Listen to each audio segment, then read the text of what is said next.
Boa noite, ótima semana para vocês que estão em casa acompanhando o Gazeta Esportiva. Já estava com saudade de vocês. Segundou com informações do esporte direto com Alexandre Silvestre. Tá contigo, Silver? Tudo bem, Michele? E aí, pessoal, beleza? Já temos as semifinais definidas do Campeonato Paulista. O Corinthians vai jogar sábado à noite em Novo Horizonte. É um jogo só para avançar para a final. Ontem, classificação heróica com noite especial mais uma vez do Hugo Souza, que pegou 3 pênaltis. Vitinho desencantou no apagar das luzes, salvando o Corinthians. Vamos falar da Yuri Alberto dependência. Como é difícil para o Corinthians jogar sem o Yuri, que está machucado. E o Memphis vai renovar? Tem mais ainda racismo, mais um caso de racismo, agora para cima do goleiro do Corinthians. Tudo isso do Timão e muito mais daqui a pouco. Agora vamos de Palmeiras com Marina Buffon. É contigo, querida. Obrigada, Silver. Boa tarde para você, boa tarde para todo mundo que acompanha a gente aqui no Gazeta Esportiva. Boa noite já, né? Já começamos aqui com boa noite. Eu trago hoje notícias do Verdão, que também está classificado para as semifinais. Vai pegar o São Paulo aí no próximo domingo, lá na Arena Barueri. A gente vai falar muito sobre esse jogo, mas vamos falar também sobre a estreia de John Arias e também informações sobre o novo camisa 11 do Verdão, que sofreu um pênalti. Tem números importantes aí nesse primeiro duelo com a camisa do Palmeiras. Também vamos falar sobre gramado sintético e o que o vice-presidente falou sobre um possível jogo no Allianz Parque nas próximas fases do estadual. Tem muita coisa para a gente falar, inclusive há algum evento que está acontecendo aqui no Museu do Futebol hoje. Mas antes quero saber onde está Thiago Salazar, na Federação Paulista, é isso, Salazar? Boa noite.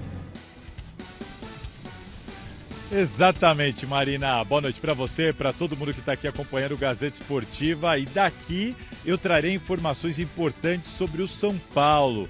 A Marina acabou de comentar sobre o gramado sintético. Essa é uma preocupação, por exemplo, de Lucas Moura, que sofreu uma grave lesão justamente contra o Palmeiras no gramado sintético, e agora o tricolor tem de novo o Verdão pela frente e de novo num gramado sintético. Nós temos já uma resposta aqui de um dirigente do São Paulo falando sobre o aproveitamento do Lucas no gramado sintético, se ele vai para o jogo ou se ele não vai para o jogo. Inclusive até sobre uma intenção de renovação ou não com o meia do São Paulo. E lembra aquela declaração do Crespo de que o objetivo do São Paulo era fazer 45 pontos no Brasileirão? Isso deu o que falar e rolou uma conversa interna dentro do tricolor. Já já, tudo isso e mais um pouco, mas agora eu volto com você, Michele. É muito assunto no Gazeta Esportiva, tem muito mais, olha só. Começou a semana, última semana de fevereiro de 2026, e a dupla que me acompanha aqui no estúdio da TV Gazeta é Alex Miller e nosso xerifão Osmar Garrafa, xerifão da Mesa Redonda, tudo bem? Tudo bem, Michele, Alex? Tudo bom? Tudo ótimo. Legal. Bom, a gente já vai começar falando sobre a classificação, suada do Corinthians para as semis do Paulistão, hein? E é claro, né? Corinthians é sempre daquele jeito, no sufoco, na força, na raça, na garra, no desespero. E claro que essa classificação foi marcada por um personagem agora histórico no Timão, Hugo Souza. Bora conferir a nova marca do goleirão do Corinthians?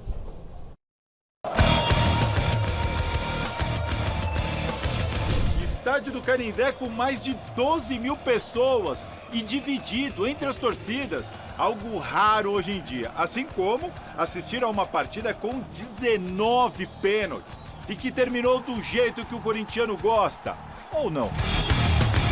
Cara, a gente nunca quer que seja dessa forma. É óbvio que é sempre melhor quando a gente ganha o jogo, quando a gente faz 2, 3-0 e tem uma tranquilidade dentro do jogo. Mas tem sido assim, e é justamente nessa situação que Hugo Souza tem se destacado.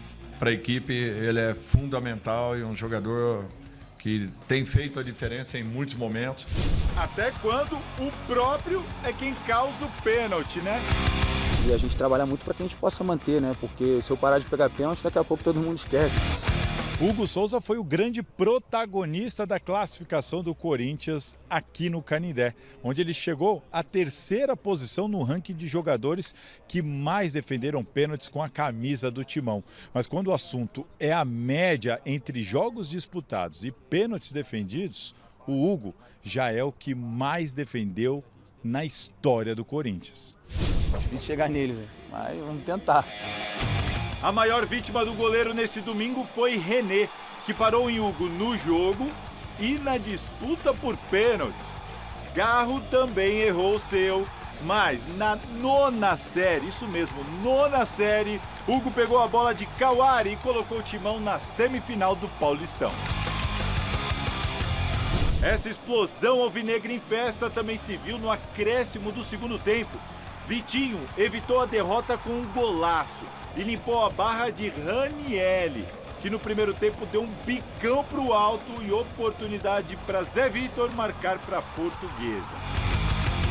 Todo esse sofrimento tem um motivo claro na opinião de Dorival Júnior: o calendário. Eu gostaria de saber a opinião de todos vocês, porque é difícil. Nós queremos brigar pelo título do Campeonato Brasileiro, mas não existe esse momento, nesse início, para nós. Bom, vamos aos fatos. De clubes da Série A, ninguém jogou mais do que o Corinthians nessa temporada. E além do Vasco, ninguém mais se despediu tão tarde de 2025 como o Timão também. Menos tempo de férias, menos treinos, muitos jogos, algumas lesões e mesmo assim o Corinthians segue na luta, do jeito que dá e com sede para ser campeão de novo. Isso é Corinthians, Osmar Garrafa. Na luta, você viu o time que mais tem partida no ano, sem a pré-temporada adequada, mas com muita raça e sede, como disse o Thiago Salazar. E o Hugo, esse grande destaque, né? Não tenha dúvida, não é novidade. O Hugo realmente tem demonstrado uma identidade com o Corinthians sem igual, muito pouco tempo de clube, é um cara identificado com o Corinthians, vive uma grande fase, deve realmente ir à Copa do Mundo e vou um pouco mais além, essa história de Hugo à Copa do Mundo apenas como terceiro goleiro, não. Acho que pelo momento dele dá para se pensar em outras situações, né? Mas é uma outra questão. Sobre o Corinthians, não esteve bem ontem na partida e não dá para exigir do Corinthians... A Portuguesa fez uma grande partida. Que ele vá bem em todas as partidas por esse calendário maluco que está vivendo. Sim. E cabe, o Alex, ao Dorival Júnior ter esse entendimento. Por isso, eu já adianto, para mim, na quarta-feira contra o Cruzeiro, eu iria com o time completamente desfigurado, né, priorizando o jogo do próximo sábado, que é muito difícil contra o Novo Horizontino lá em Novo Horizonte, Alex. Porque se você desgastar os titulares contra o Cruzeiro, você tem a mesma situação do que aconteceu nessa semana e que o Dorival reclamou ontem na coletiva. Ele falou que a Portuguesa ficou se preparando a semana inteira, enquanto nós, né, como Corinthians, fomos ao Paraná enfrentar o Atlético Paranaense com o time titular. Se ele colocar o time titular contra o Cruzeiro, ele vai desgastar ainda mais o time para pegar o Novo Horizontino fora de casa, que em tese é mais forte do que a Portuguesa, porque fez a melhor campanha, e não no domingo, e sim no sábado, o que é um dia menos, inclusive, de preparação. E é longe, né? Então, o desgaste é muito grande, é tudo muito difícil. Então eu tenho quase que certeza de que o Dorival Júnior vai colocar um time, se não reserva, quase todo reserva, e aquele risco calculado, né? Assim, um risco maior de descartar 3 pontos no Campeonato Brasileiro em prol de uma possibilidade maior de você chegar a mais uma final de campeonato e disputar um título. Time inteiro reserva. Eu iria eu também, eu iria. No máximo o goleiro. O Campeonato Paulista para o Corinthians, na minha opinião, ele é muito importante. O Corinthians já bateu campeão da Supercopa do Brasil. Se ganha o Paulista, Alex, né, no campo da hipótese, se ganha o Paulista, ele tem muita tranquilidade para a sequência da temporada. E mais, e transfere uma pressão enorme, é tudo no campo da hipótese, tá? Transfere uma pressão enorme para o rival Palmeiras. Você imagina, né? Imagina. Passaram São Paulo, né? Não, mas estamos no campo da hipótese. Estamos no campo da hipótese. Você está falando como se o Palmeiras tivesse passado os dois são pressionados, os dois são mesmo que o Palmeiras não passe, né? O Corinthians, 4 títulos, tudo campo da hipótese, tá? E o Palmeiras ainda brigando. Então, para o Corinthians é muito importante o Campeonato Paulista, porque ele teria um ano tranquilo. Então, não dá, o Corinthians não tem elenco para abraçar a temporada de todos os campeonatos. Sim. Então, acho que o Campeonato Paulista é muito importante, sim, para o Corinthians. Eu priorizaria o jogo contra o Novo Horizontino. E neste ano, o Campeonato Paulista passa a ser também muito importante para o Palmeiras. Ao contrário do que era 2, 3 anos atrás, em que o Paulista era só mais um campeonato perto de outros mais importantes que o Palmeiras ganhava, agora não. O Abel está pressionado. É isso. Já são 2 anos sem conquistar um título sequer. Então, o Paulistão para o Palmeiras, Assim como Também, para o Corinthians e também para o São Paulo, que precisa de uma reafirmação, o Paulistão virou Paulistão mesmo, não tem nada de Paulistinha, não. Se o Palmeiras Se o Palmeiras não ganha o campeonato, um exemplo, e o Corinthians ganha o campeonato, a pressão do lado de lá, mas ela vai ser gigantesca, pela rivalidade, por tudo. Exatamente. É claro que o jogo é jogado, o lambaria pescado, tem muita coisa para E acontecer. se o, Corinthians novo... ganhar do Palmeiras, então, Então, a mas pode ser um novo Horizontino, Aí que campeão Alex, paulista, a gente não sabe. pode. Mas a gente só tá parem trabalhando. as máquinas, Fosse hein? eu, Dorival, fosse eu treinador do Corinthians, até o Hugo não jogaria. Eu também. É time totalmente reserva. Até o Dorival Time fica. totalmente reserva. Descansa o Dorival. Descansa, põe ali todo mundo dentro de uma caixinha e vai pra quente e bela Novo Horizonte no final de semana. É isso, aí sim, aí vai todo mundo focado. Bom, agora é o seguinte, nós vamos fazer contato com o Alexandre Silvestre, que está lá no Parque São Jorge. Boa noite, Silvestre, boa semana para você. O goleiro Hugo foi o destaque mais uma vez na partida pelas excelentes defesas, mas também aconteceu algo extremamente absurdo. Ele sofreu ataques da torcida da Portuguesa ao sair de campo. Então, conta pra gente o que de fato aconteceu. Foram 2 torcedores da Portuguesa. O Hugo Souza, herói, ficou até mais tarde no gramado, dando entrevista. E quando ele estava deixando o campo do Canindé para descer o túnel do time visitante que dá acesso ao vestiário ocupado pelo Corinthians no jogo de ontem, fica bem pertinho ali da parte da arquibancada atrás do gol, de um dos gols, do gol oposto à marginal. E 2 torcedores xingaram o Hugo Souza de tudo quanto é nome, de tudo quanto é jeito. Um terceiro torcedor advertiu os outros 2, pediu parem com isso. Mas em vez de eu ficar explicando, vamos colocar o vídeo. Então, com muita atenção, vamos ver o vídeo, escutar o que os caras disseram e depois os desdobramentos eu conto pra vocês. Aí eu sou sem dente, aí eu sem dente, vai cortar esse cabelo aí, ó, piolhei, seu piolhei, seu filho da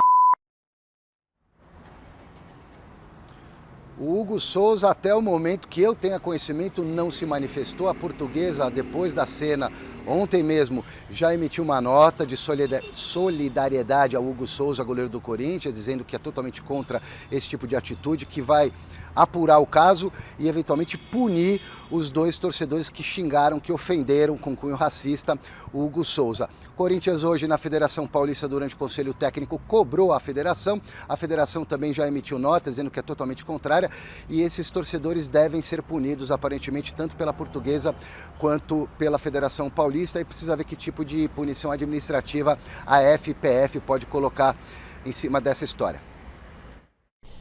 Tá certo, Silvestre. Obrigada por todas as informações. Isso é atitudes descabidas, né? Mas, Silvestre, volta aqui, porque é o seguinte... eles querem... Vão comentar? E o desempenho do Hugo? Sobre essa notícia de cunho racista, a Portuguesa se pronunciou de forma muito rápida. Isso é importante, a gente tem que colocar um basta nesta questão. E sobre o Hugo, né? O Hugo tá focado na carreira dele, Copa do Mundo, ele deu entrevista ontem, conversou com a gente, né? Ele tá com esse pensamento e tá merecendo realmente, porque parece que nasceu no terrão, Alex. Parece que nasceu no terrão, cara. Em tão pouco tempo ele já é um ídolo, não é, Alex? Já, sem dúvida nenhuma. Ele é o maior ídolo do Corinthians hoje, maior na minha opinião. E idolatria é uma questão muito subjetiva e pessoal. Cada um tem seus critérios para falar quem é ídolo e quem não é. Para mim, vendo o Corinthians e o elenco atual e de alguns anos para cá, o Hugo é o maior.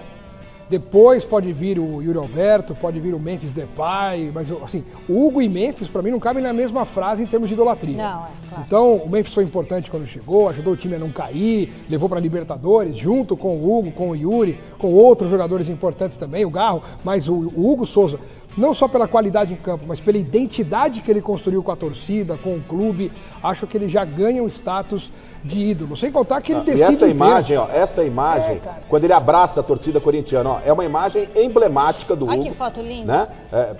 E é espontâneo, né? Não é nada forçado. É um abraço que ele dá na torcida corintiana por retribuir. Aliás, por falar em retribuir, a torcida do Corinthians agradece, mas muito, né? Pelo menos com os corintianos que eu tenho conversado, né? Agradece demais. Estão pensando até em fazer um busto, não dentro do Parque São Jorge, mas nas proximidades, a Carlos Miguel. né? Ah. A torcida do Corinthians ama o Carlos Miguel, que deu banana pro Corinthians e vazou, e aí surgiu o Hugo da Fiel, né? Então, a torcida corintiana é muito grata. Não sente falta do Carlos Miguel, a torcida não, corintiana? O Carlos Miguel fez tudo certinho na visão da torcida corintiana, foi embora na hora certa, porque ele saiu e chegou esse espetacular goleiro chamado Hugo, que já é ídolo da torcida corintiana. E ele tem uma característica a mais, que para um goleiro é muito importante, até para se diferenciar de outros, que é a qualidade de pegar pênaltis, né? Ontem, por exemplo, ao todo, foram 10 pênaltis batidos contra o Hugo, ele pegou 3. 30% das cobranças de pênalti para um goleiro é um aproveitamento muito bom, né, cara? Ele é muito fera nisso. E isso vai ajudá-lo a levar para a Copa do Mundo, inclusive. É isso aí. E no Corinthians é aquilo, o raio cai várias vezes no mesmo lugar. Ó o abraço. Ó o abração, é isso aí. Bom, agora nós vamos conversar com o Thiago Salazar. E sabe onde ele está, gente? Ele está lá na sede da Federação Paulista de Futebol e ele acompanhou as entrevistas dos representantes dos 4 clubes que estão na semifinal do Paulistão e traz as informações para nós aqui no Gazeta Esportiva. Boa noite, Salazar. Diz pra gente como que ficaram os horários e as datas dos jogos das semis. Fala, Michele, boa noite mais uma vez para você. Pois é, a gente teve os representantes aqui de Palmeiras, São Paulo, Corinthians e também do Novo Horizontino. A definição das semifinais sobre datas e horários não aconteceu por sorteio, ela aconteceu por um pedido acatado pelos clubes e pela federação das emissoras que detêm direito de transmissão. Corinthians e Novo Horizontino, na verdade, Novo Horizontino e Corinthians em duelo único em Novo Horizonte, vão se enfrentar às 8h30 da noite do sábado. E Palmeiras e São Paulo às 8h30 da noite também, no domingo, na Arena Barueri, também em confronto único. Corinthians e Novo Horizontino, seus representantes aqui na sede da Federação Paulista, deixaram claro que não ficaram satisfeitos, gostariam de jogar no domingo e explicaram o motivo. Corinthians vai jogar contra o Cruzeiro pelo Brasileirão quarta-feira agora, fora de casa no Mineirão. E o Novo Horizontino também tem um duelo importante em casa, mas pela Copa do Brasil, que vale vaga à terceira fase da competição contra o Nacional do Amazonas. Enfim, ambos não gostaram de jogar no sábado, mas também compreenderam a decisão da federação seguir a orientação das detentoras de transmissão e lembraram da alta premiação que é paga a estes clubes, por isso que tudo resolvido numa paz, apesar dessa insatisfação. Lembrando que agora é o seguinte, se der Corinthians e Palmeiras na final do Paulistão, o mando do segundo jogo será do Palmeiras. Agora, se tivermos um majestoso Corinthians e São Paulo, temos 2 possibilidades. Corinthians passando com vitória, São Paulo passando nos pênaltis, dá segundo jogo em Itaquera Neoquímica Arena. São Paulo passando com vitória, aí sim o São Paulo vai poder decidir o segundo jogo, porém no Brinco de Ouro da Princesa, onde ele mandará essa partida, já que o Morumbi estará alugado para um show de rock. Michele, passo a bola para vocês comentarem, daqui a pouquinho eu volto com mais informações. Obrigada, Salazar. O que vocês acharam? O Corinthians realmente vai ser prejudicado por jogar no sábado, na opinião de vocês? Acho que não é nem se sentir prejudicado. Alguém ia ter que jogar no sábado, alguém tinha que jogar no domingo. Se você olhar o peso dos 2 confrontos, com todo respeito ao Novo Horizontino, um clássico choque-rei é mais pesado do que um Novo Horizontino e Corinthians.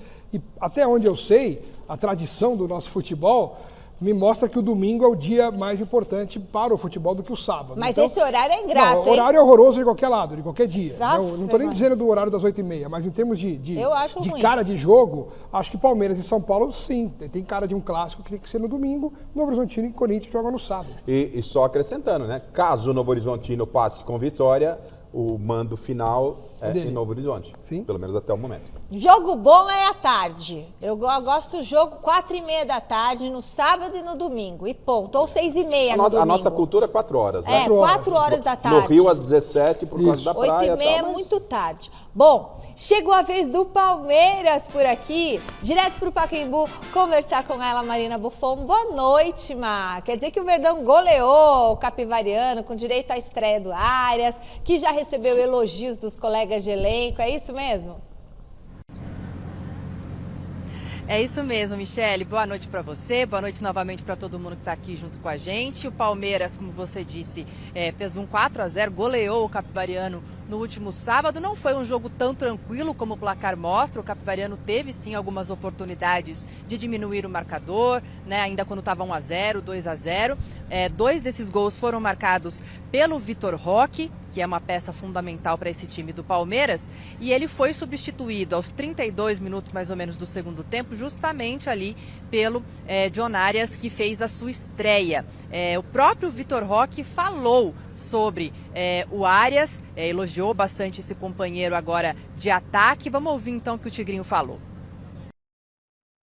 É um jogador incrível, o Arias tem demonstrado aí e já demonstrou na sua carreira, ó, nos treinos, é um jogador incrível, um craque, e espero que eu possa ajudar ele possa ajudar, e nós ajudamos o Palmeiras, com certeza. Olha, então, eles não jogaram juntos nessa primeira oportunidade, mas no futuro, é claro, o torcedor palmeirense espera que eles joguem juntos para fazer esse bem para o Verdão. Lembrando que o Arias entra nesse período aí do tempo, né, 32 minutos do segundo tempo, sofre um pênalti, ele tenta driblar e é cortado ali pela zaga do capivariano, sofre o pênalti, Andreas Pereira cobra e faz. Andreas Pereira, que também elogiou o Arias ali na zona mista, e o Abel Ferreira na coletiva também, viu, Michele? O Arias aí tá vivendo essa lua de mel com o elenco e também com a torcida, que também está elogiando bastante aí o novo reforço do Verdão. Obrigada, Má. Alex Miller, a estreia foi como você esperava? Foi porque eu esperava, na verdade, que ele jogasse mais tempo. Ele entrou faltando uns 10 minutos para acabar o jogo. Eu falei, poxa, vai colocar só um pouquinho, não vai dar nem tempo de ele dar o seu cartão de visitas, mas deu tempo, porque ele fez uma bela jogada, se movimentou muito bem no tempo que ele esteve em campo. E até para sofrer o pênalti ele mostrou uma qualidade diferenciada, porque o come que ele deu no zagueiro, com o pé direito, aquele driblezinho curto assim, o zagueiro veio lotado e atingiu direto as pernas dele, cometendo um pênalti, né, que o Palmeiras não tinha um pênalti assinalado a seu favor desde aquele jogo contra o... nem lembro qual foi o último pênalti que o Palmeiras teve ao seu favor. Fazia muito tempo e houve uma série de pênaltis não marcados de forma equivocada, mas dessa vez não tinha como não marcar. Aliás, a Edna Batista foi muito bem no jogo, apitando o Palmeiras e Capivariano. Agora fica a expectativa, né? O Arias vai ser titular quando? A partir de quando? Para mim, domingo. Ou contra o Fluminense na quarta? Para mim, domingo. Não, eu colocaria domingo. O Abel, ele gosta de dar um pouquinho de tempo quando os caras chegam. Então ele já deu um tempo domingo, né, no final de semana. Ele dá um tempo no meio de semana contra o Fluminense, entra lá no segundo tempo. Mas contra o São Paulo, tem que colocar o que tem de melhor. E o Arias é do que tem de melhor. E outra coisa, da mesma forma que o Paulista é importante para o Corinthians, você já frisou bem.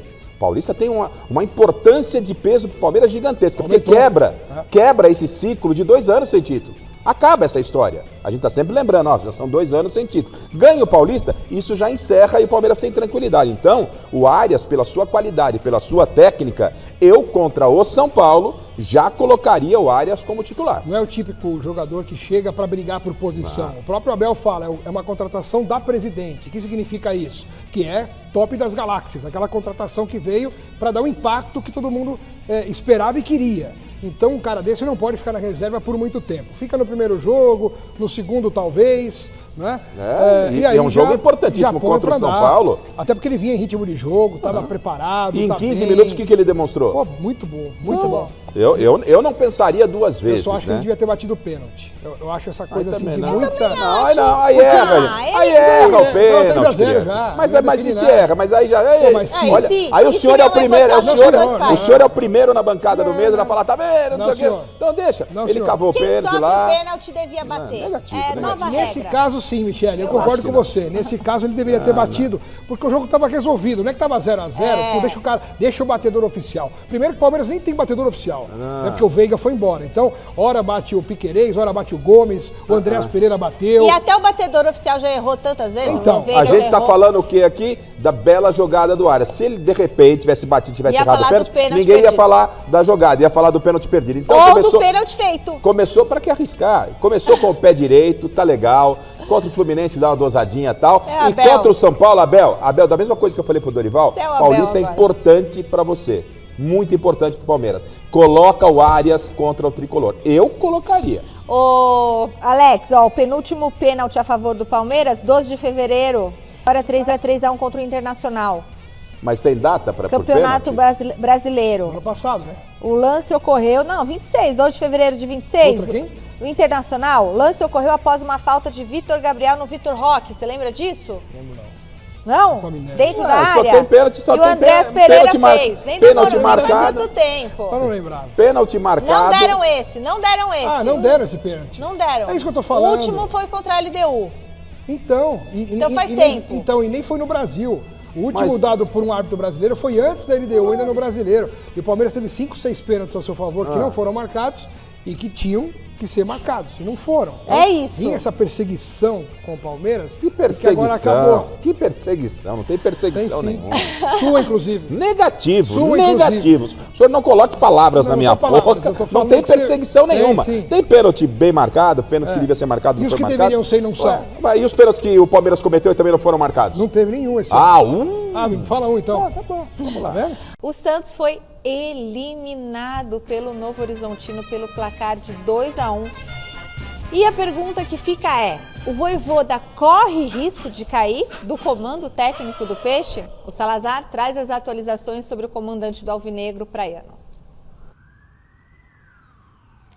Olha, Michele, risco dá pra gente dizer que corre, até porque a informação que nós apuramos é de que a diretoria do Santos, ela tem uma reunião marcada para essa semana para avaliar o trabalho do Juan Pablo Vojvoda, mas não só o trabalho dele, todo o trabalho do departamento de futebol e da comissão técnica que vem se desenvolvendo nesse ano de 2026, seja para fazer alguma troca ou então para corrigir alguma rota com a própria comissão mantida na função. Enfim, o Santos tem uma programação com uma reunião para essa semana para fazer essa avaliação. Há uma insatisfação com o trabalho do Vojvoda por uma questão simples e objetiva, que são os resultados que não agradam. Mas por que o Vojvoda ainda não deve, a tendência é que ele não seja demitido?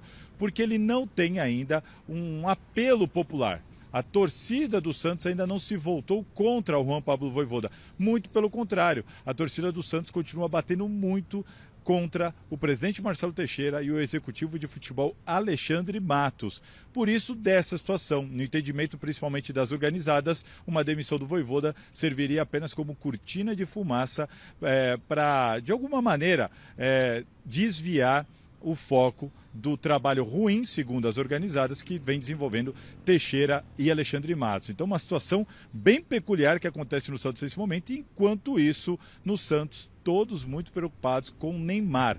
O Neymar saiu de Novo Horizonte bastante abatido pela atuação dele, pela falha dele em um gol do Novo Horizontino, pela desclassificação do Santos na semana em que ele deu uma entrevista falando sobre uma eventual aposentadoria. No Santos, nesse momento, o clube quer entender qual o nível do abatimento do Neymar depois dessa eliminação para também tentar ajudá-lo a manter o Neymar motivado, pelo menos para ele alcançar o objetivo dele, porque, de novo, o entendimento é de que o Neymar muito provavelmente deve pendurar as chuteiras lá no final do ano, Michele. Acho que o Santos tinha que estar preocupado com o Santos, perfeito, em primeiro Michele. lugar, né? Não é o Neymar. Tá tudo invertido aí na minha concepção, Garrafa, por favor. Eu tô com você, falei isso há pouco lá na redação, na conversa com os nossos colegas, né? O Santos tem que entender o seu tamanho. Claro, o Neymar é um jogador importante, mas o Santos está muito focado com o que está acontecendo com o Neymar e não está olhando os próprios problemas. E os problemas passam. Sabe o que parece? Desculpa, sabe o que parece? Que o Santos vai comemorar uma provável convocação do Neymar para a seleção como se fosse um título para o Santos. O Neymar foi para a Copa! Aí o Santos ganha a taça do Neymar e foi para a Copa. E o Santos acontece o quê? Vai cair para a Série B? Ou seja, o resumo da história é: Banana tá comendo macaco. Tá difícil. E ele teve um erro grosseiro ali no primeiro gol, né, Alex? Ele falhou feio, né? Um passe errado, ele assumiu o erro, né? Inclusive, os jogadores de defesa começaram a brigar depois do gol e ele deu um grito lá, falou: fui eu, bateu no peito. Falou: não, fui eu. Tipo, assumindo o erro até para os companheiros em campo. Certo. Era o mínimo, né, que ele podia fazer, mas foi legal isso. Achei legal, assim, a luta dele, ele tentou até o fim, aguentou 90 minutos, coisa que muita gente fala que ele não aguenta mais, mas ele jogou até o final, não pediu para ser substituído, se entregou para buscar o seu melhor, mas o problema é esse. Não é nem o caso de ele querer ou não buscar o seu melhor. Ele não tem conseguido buscar o seu melhor para ajudar o Santos. E aí que mora um problema, porque aí até onde vai, né? E a gente tem que entender uma série de coisas. São 3 partidas até a convocação. que o Neymar da tem aí próxima pela frente. convocação, Ó, Santos e Vasco, Santos e Mirassol, Santos e Que Corinthians. não é ainda a convocação final para a Copa. Ah, não, é a última contra o janela. amistoso, Isso. França e Croácia, né? Isso. São os amistosos que vai ter a seleção brasileira nos Ó, Estados o Unidos que o no Neymar, dia 16 de março. Acho que o resumo, Então, Michele, desculpa, o resumo é o seguinte, né? O que o Neymar está entregando nesse momento não dá nem para se pensar em convocação para a seleção brasileira, nesse momento. nem para amistoso. Não. Nem para amistoso. Gente, não dá. Tá fora de contexto. Vamos ver. Não dá. Bom, tem mais Palmeiras na Gazeta Esportiva? Tem. Com a Marina Buffon. Má, que mais informações você traz do Verdão pra gente hoje aqui? Michele, informação fresquinha, tá? Porque assim, o Salazar trouxe agora pra gente, agora há pouco, que o Palmeiras vai jogar, claro, lá na Arena Barueri, contra o São Paulo, no próximo domingo, 8h30 da noite, semifinal, jogo único, bem, já sabemos disso. Mas lá na Federação Paulista, o Salazar conversou com o vice-presidente, que é o representante do Palmeiras no Conselho Técnico, e ele falou justamente sobre a possibilidade de utilizar o Allianz Parque para esses jogos a partir de agora. Então, semifinal do Campeonato Paulista e, caso avance, uma eventual final, lembrando que são 2 jogos, caso o Palmeiras avançasse em primeiro, nós tínhamos a informação aqui de que haveria essa possibilidade de jogar no Allianz Parque. Vamos ver então o que o Paulo Boazzi falou agora há pouco lá na Federação Paulista. A gente tem um trabalho feito muito exaustivo lá para que a gente tenha um gramado de excelência, que é o que o Palmeiras busca. Ele ainda não estará pronto para esse jogo, não sabemos na sequência, né? O que a gente tem é um compromisso para que esse trabalho seja feito o melhor possível e entregue no melhor tempo possível. Então, essa informação eu não consigo te dar. Tá, então a expectativa é que esse gramado do Allianz Parque fique pronto nas primeiras semanas de março. Como as finais estão marcadas para 4 e 8 de março, existe sim uma possibilidade de ser jogado por lá, mas o Boazzi aí, como fala, prefere ser um pouquinho mais conservador, até porque o Palmeiras está buscando, como Abel Ferreira diz, um gramado top, Michele. Beleza, Má, é isso aí. Bom, talvez dê tempo, né? Mas aí... De qualquer forma, o Palmeiras, se chegar à decisão e não puder decidir em casa, ele perde. Ele tem uma perda. Tudo, né? De dinheiro, de tem tudo. Uma perda, e perda técnica para mim. Técnica, porque a atmosfera criada no Allianz... Com certeza. É uma, e a atmosfera criada, por exemplo, em Barueri é completamente diferente. Por melhor que possa estar o gramado lá em Barueri e tal, mas o Palmeiras não jogar na sua casa, qualquer um que não jogar na sua casa perde. E o Palmeiras não é diferente, Alex. É isso. Mas eu ainda acho que o Palmeiras, se passar do São Paulo, vai dar um jeito de antecipar essa... Ou antecipar não, ou colocar o Allianz Parque à disposição para o jogo. Já está em fase final, isso aí é a informação, que falta muito pouca coisa para que o Allianz Parque esteja pronto. E acho que se o Palmeiras passar, por exemplo, do São Paulo no domingo, na semana que vem eles vão correr para deixar tudo em ordem. Aliás, a informação dada aqui no Gazeta Esportiva já nos últimos dias de que realmente se o segundo jogo formando do Palmeiras numa suposta decisão, o Palmeiras teria condição sim de jogar no seu estádio. Vamos aguardar. Após a eliminação do Bragantino para o São Paulo, Gustavo Marques, jogador do Braga, atacou a árbitra Daiane Muniz, afirmando que a profissional não poderia apitar um jogo, segundo ele, daquele tamanho por ser mulher. Ainda na zona mista, o atleta se desculpou pela fala. Hoje, o clube de Bragança se pronunciou sobre a punição do zagueiro. Abre aspas.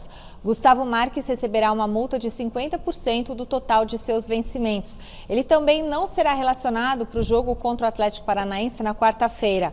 O valor da multa será destinado para a ONG Rendar, que cuida de mulheres em situação de vulnerabilidade na região Bragantina.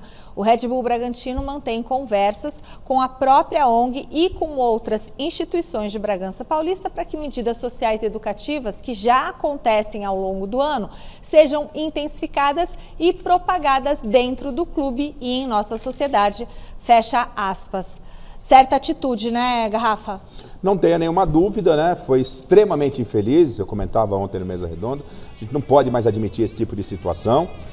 Pelo menos se algo de proveitoso nesse episódio foi o fato dele já quase que instantaneamente vir se desculpar, admitir o erro, porque muita gente que às vezes comete esse tipo de erro, né, aí vem tentar contemporizar, não, veja bem, não foi isso que eu quis dizer, aí fica pior a emenda que o Ou aquela notinha oficial fria, feita por uma assessoria de imprensa que você vê que não foi Instagram, o cara que escreveu. né, assim, que ele mas eu achei pelo menos a atitude de colocar a cara, se expor ainda mais mas para pedir desculpas. Admitir que errou. E foi pedir desculpas, inclusive, para a própria árbitra no vestiário. Tá e ela desculpou. Se ela que foi ofendida desculpou, acabou, né, gente? Acabou. Volta aqui, Silvestre. O Timão tá com dificuldades para encontrar um substituto para o Yuri Alberto? Seria a chamada Yuri dependência.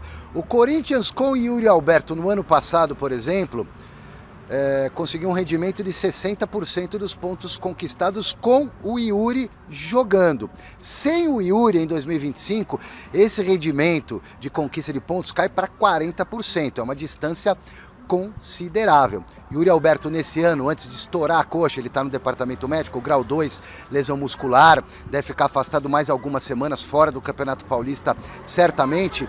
O Yuri Alberto, até se machucar, ele havia completado 9 partidas, com 3 gols e 1 assistência. E um dos gols foi o gol do título, com o chapéuzinho e tudo no goleiro, lá na Supercopa do Brasil em Brasília, contra o Flamengo. Guinegão, na ausência do Yuri Alberto, foi chamado ontem pelo Dorival, jogou, negou o fogo, raçudo, correu bastante, mas não fez gol. Perdão, aqui esqueci o nome do outro rapaz, o Pedro Raul. Pedro Raul perdeu um gol debaixo da trave no segundo tempo, no finalzinho da partida. O Vitinho fez o dele, desencantou, primeiro gol, só que não é, primeiro gol do Vitinho, camisa do Corinthians, só que ele não é centroavante, joga mais no lado. Fez o gol importante pro Corinthians, que levou para a decisão de pênaltis. E o Memphis Depay, que já jogou de falso 9 até na seleção da Holanda, é um jogador que pode renovar com o Corinthians. Ele ainda não está fisicamente muito bem, então não está conseguindo tapar a ausência do Yuri Alberto. Mas sobre renovação do Memphis, o contrato termina em julho desse ano, daqui a pouquinho, o Marcelo Paz conversou com a imprensa na Federação Paulista. Vamos ouvir e ver o diretor executivo do Corinthians, Marcelo Paz. Eu entendo que o Corinthians quer, eu entendo que ele quer, precisa conversar, mas o momento agora ainda é de resolver essa dívida que tem com ele, que se acumulou aí por diversos fatores, e depois tratar de renovação. O ideal é que ele viaje para o Mundial com a situação dele resolvida, né? Eu entendo que esse é o caminho ideal, e se a gente puder atingir o caminho ideal, seria excelente. Partes. Primeiro, a Yuri dependência, Garrafa. Para mim não é nenhuma surpresa, porque eu tenho defendido o Yuri há muito tempo, né? O Yuri é peça importantíssima. Nos jogos decisivos, então, ele tem sido cara, né? Agora, o Guinegão negou fogo. O Corinthians foi mal ontem, o Dorival admitiu isso. O Corinthians num todo foi mal. No jogo a Portuguesa mereceu ganhar. No jogo a Portuguesa mereceu ganhar. Então não é questão ou centroavante ou não. O que o Yuri Alberto faz muita falta. Hoje você precisa ter um elenco, Alex. O Corinthians tem um bom time titular. Hoje, agora, melhorou um pouquinho. O Dorival tem algumas até opções no banco, mas ainda não tem um grande elenco. E claro que o Yuri faz falta, e se o Corinthians, por um acaso, chegar à decisão, não vai ter o homem-gol, e aí é difícil, hein? Claro, fica muito mais difícil, e não precisa ser nenhum gênio. Os números mostram isso, né? Que o Yuri Alberto é um cara acima da média para a realidade do futebol brasileiro, e para o Corinthians é o único. Né? Com todo o respeito e carinho ao Guinegão, né? Que tem futuro, é um menino ainda. O Pedro Raul, que é bem limitado e com características diferentes do Yuri Alberto. Então o Corinthians não tem um substituto para o Yuri Alberto. E isso pode fazer sim uma diferença nessa reta final de Campeonato Paulista e para a sequência dos jogos enquanto o Yuri não voltar. Ficar dependendo só de um titular é muito ruim. Deixa eu deixar um beijo carinhoso para a colônia portuguesa, porque faz 28 anos que eles não chegam a uma semi, né? E foi valente. Tava bonito o Canindé. A Lusa foi valente. Bonito o Canindé. A Portuguesa fez por merecer, de poder ter... não seria exagero um 3-0 Portuguesa. Não seria exagero. No primeiro tempo. Pelo que foi o jogo. Jogou muito bem. Então que isso possa servir de alento para a Portuguesa, para o que ela tem firme no restante da temporada. A Portuguesa voltar. E a Lusa tem seus objetivos ainda. Se não se desfizer esse time aí, tem a Série D que pode ir para a Série C e ser uma sequência para um dia voltar à Série A, que é o objetivo maior, né? Agora é o seguinte, depois de perder para o Fluminense no primeiro jogo das semifinais do Campeonato Carioca, o técnico Fernando Diniz foi demitido do Vasco. O presidente do Cruz Maltino, Pedrinho, oficializou a decisão logo depois da derrota por 1-0. Nessa passagem, o Diniz comandou o Vasco em 56 partidas, 17 vitórias, 16 empates e 23 derrotas. Além deles, auxiliares Ricardo Cobalchin e Evandro Fornari, além do preparador físico Wagner Bertelli, também deixaram o clube. O Vasco tinha somente 3 vitórias nos últimos 11 jogos. Bruno Lazzaroni assume a equipe carioca interinamente e tem um zum de que o Vasco estaria atrás de Renato Gaúcho. Certo ou errado, o futebol é assim, resultados, né? Mas eu gostaria de ouvir agora o Pedrinho, comentarista, comentando a atitude do Pedrinho, presidente, que fez o mesmo que todos os outros presidentes. Aí a gente sabe onde a água bate em cada um, né? E cada um dentro das suas funções. E talvez o Pedrinho estivesse sendo muito pressionado para segurar a onda do Fernando Diniz e não aguentou mais. E foi muito difícil ver o jogo do Vasco ontem contra o Fluminense. Eu assisti ao segundo tempo, o Vasco com 1 a mais e assim, o time muito ruim, cara. O time muito ruim, decisões erradas, nenhuma ideia de jogada, só chuveirinho. O Vasco é muito ruim, é time para brigar para não cair. Bora!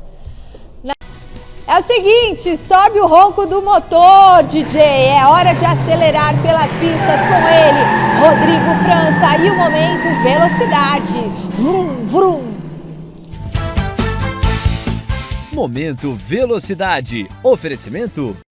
Boa noite, Rodrigo. Já estamos aí em contagem regressiva para a Fórmula 1? Exatamente. Boa noite, Michele, Garrafa, Alex, todo mundo que está assistindo. Contagem regressiva. A temporada começa já na Austrália na semana que vem, com McLaren, Mercedes, Ferrari e Red Bull mostrando favoritismo.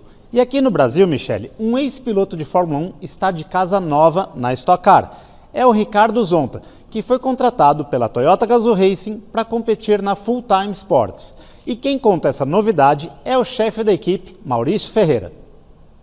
Estou aqui para anunciar um grande barato, que é a chegada do piloto Ricardo Zonta. Não poderia estar num lugar melhor que no autódromo para falar com vocês sobre esse tema. Ricardo Zonta é um lendário piloto brasileiro, com o seu currículo passado de Fórmula 1 e pela Toyota, o que é um grande barato nosso para 2026. Estamos todos ansiosos no time pela chegada dele. O currículo dele fala por si só, a experiência dele. Valeu, Ricardo. Obrigado pela confiança. Obrigado, Toyota, por mais uma temporada. E nós vamos lutar juntos por vitórias e, quem sabe, pelo título de 2026. Legal. Obrigado, Maurício Ferreira. E como ele destacou, o Ricardo Zonta já correu na equipe Toyota de Fórmula 1. Enquanto uns estão de casa nova, Michele, o tricampeão Gabriel Casagrande segue na equipe Amadeus Vogel.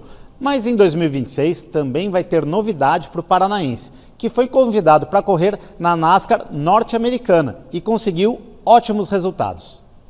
Foram 3 corridas no oval curto de New Smyrna, é uma pista lá na Flórida que tem 3/4 de milha. Nessas 3 corridas foram 2 segundos lugares, 1 quarto lugar, sempre brigando na frente, um pelotão de mais de 30 pilotos, então fiquei bem contente com o resultado, satisfeito e agora muito preparado para enfrentar essa nossa temporada aqui no Brasil, já confirmado na Stock Car, na NASCAR Brasil e também no campeonato Endurance da Porsche Cup. Vão ser 24 finais de semana e a gente está com a energia lá em cima para buscar o título em todas as categorias, como a gente fez nos últimos anos. Demais. Valeu, Casagrande, que gosta bastante de futebol, torce pro Grêmio, é fanático. E na próxima semana, Michele, também terá início a Copa Truck, que é a categoria com os caminhões mais velozes do mundo. O atual campeão Felipe Giafone terá como companheiro de equipe seu filho mais velho, o Nick Giafone, que já venceu corridas no ano de estreia e agora quer lutar pelo título com a equipe R9 Competições de Renato Martins. Foi um ano, acho que no geral, muito positivo, né? A gente sempre esteve competitivo, mesmo sendo nosso primeiro ano. Eu não fiz nenhum dia de teste de pré-temporada, meu primeiro treino de fato foi em Campo Grande, então eu avalio que foi uma temporada muito feliz na perspectiva de competitividade. Fico feliz pelo ano que a gente teve. Cara, agora continuar na Truck, vamos fazer mais um ano na Elite pelo jeito. Legal, boa sorte para o Nick Giafone. E é isso, Michele, agora em março, começando a Fórmula 1, Stock Car, a Truck, tem Momento Velocidade aqui no Gazeta Esportiva e também aos domingos aqui na TV Gazeta. Beleza, Rô, muito obrigada, beijo grande para você e boa viagem para a Austrália, viu? Notícias de lá, valeu. Olha, chegou a hora, pessoal, do São Paulo por aqui. O Salazar chega com informações quentinhas sobre o tricolor e as falas de Rui Costa, executivo de futebol do clube. O dirigente falou sobre a possibilidade do Lucas jogar no gramado sintético, Salazar. Exatamente, Michele, não só sobre isso. Por que o receio? O Lucas não se sente à vontade para jogar no gramado sintético, foi justamente na semifinal do Paulistão do ano passado contra o mesmo Palmeiras, só que no sintético do Allianz Parque, não da Arena Barueri, quando ele sofreu uma grave lesão no joelho. Questionamos o Rui Costa se o São Paulo conta com o Lucas para essa semifinal deste ano e também sobre a possibilidade de renovação de contrato com o meia de 33 anos, que tem um contrato com o Tricolor até o final de 2027. Dá uma olhada. O Lucas é um dos atletas protagonistas do São Paulo e esse é um jogo eliminatório. Então, a decisão se ele vai jogar ou não é do Hernan. Todos os atletas, inclusive o próprio Lucas, sabem da importância de estar nesse jogo e de avançar nessa competição. O Lucas já sabe do nosso interesse, seus representantes já sabem que nós queremos que ele permaneça e isso vai acontecer naturalmente. Tá aí, Michele. Então, vou passar para vocês comentarem as falas do Rui Costa, porque já eu trago uma outra declaração importante do dirigente do São Paulo. Legal, comentando agora, não vão comentar sobre o Lucas Moura e a... Não, só para falar que o Lucas Moura ele tem que jogar esse jogo, não existe, na minha cabeça não entra a hipótese de ele não jogar, ele não gosta, se sente inseguro, se machucou ano passado, engole seco e vai para o campo ajudar o São Paulo. A diretoria se posicionou dessa forma e de forma correta. Eu também concordo. Mais um contato com Marina Buffon, que acompanhou hoje um evento que acontece lá no Pacaembu. Que evento é esse, Má? Michele, eu estive na presença dela. Sabe quem é? Não sabe? Então roda o VT, diretora.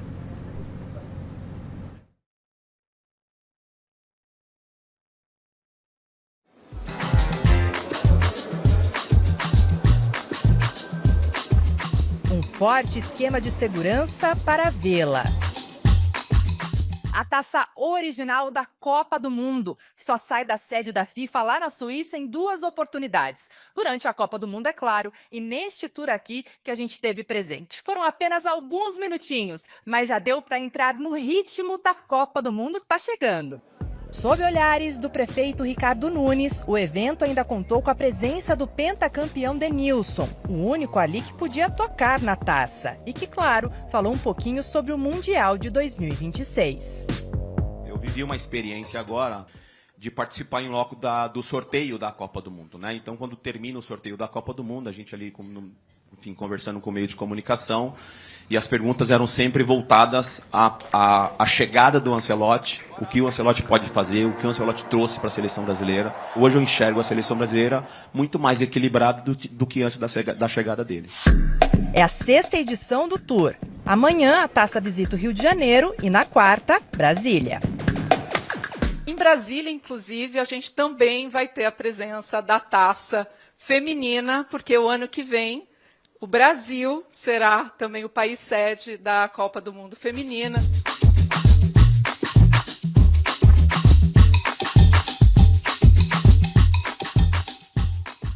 Agora sim, Salazar, o que mais você separou de São Paulo para nós aqui no Gazeta Esportiva? Olha só, Michele, o Lucas, na última zona mista, deu a entender de que houve algum tipo de conversa com o Crespo sobre aquela polêmica declaração do técnico são paulino de que o objetivo do São Paulo em 2026 era apenas fazer 45 pontos no Campeonato Brasileiro. Questionamos, portanto, o Rui Costa, executivo do São Paulo, aqui na Federação Paulista, que pela primeira vez falou no assunto. Vamos ouvir? Para nós todos está muito claro que o Crespo protegeu o elenco num momento difícil. Nós conversamos com o Crespo diariamente, o Crespo conversa com os atletas diariamente e qualquer mudança ou adaptação no discurso é fruto dessa relação muito honesta que nós temos. O Crespo sacrificou-se em nome do grupo, o grupo entendeu, nós conversamos internamente e agora isso está superado. O que vocês acharam das declarações? Eu achei que o Crespo realmente se precipitou, mas ao mesmo tempo eu também entendo essa justificativa de proteger o elenco. Ele precisava fazer alguma coisa para tirar o peso de cima dos jogadores e acabou acreditando que falando aquilo, o peso ficaria só para ele e ele suportaria esse peso.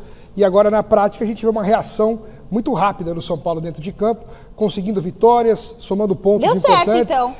E assim, quando os resultados vêm, é sinal que a coisa deu certo. Quando a gente fala do Santos, por exemplo, o resultado não vem, tudo que o Vojvoda pensa não deu certo. É assim que funciona.